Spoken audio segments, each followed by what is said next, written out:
Mga kalas, dito na kami sa Pirto mga kalas na dumikit na kami kaninang umaga. Ngayon, nag-umpisa na kaming mag-loading ng fertilizer dito sa Pirto. Ito mga kalas.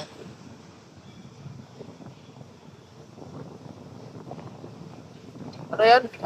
Medyo malikabok, pinong-pino yung yung fertilizer. Hindi pa siguro to finish, ano pa siguro to?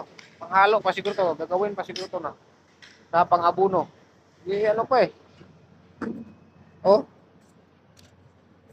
ibang klase to na abuno.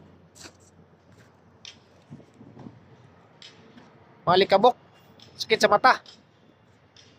So sige mga kalas, hanggang dito lang muna. Tapos na ako mag-duty. Maraming salamat sa lahat ng nag-follow sa aking Facebook page, Alas Berhel Vlog.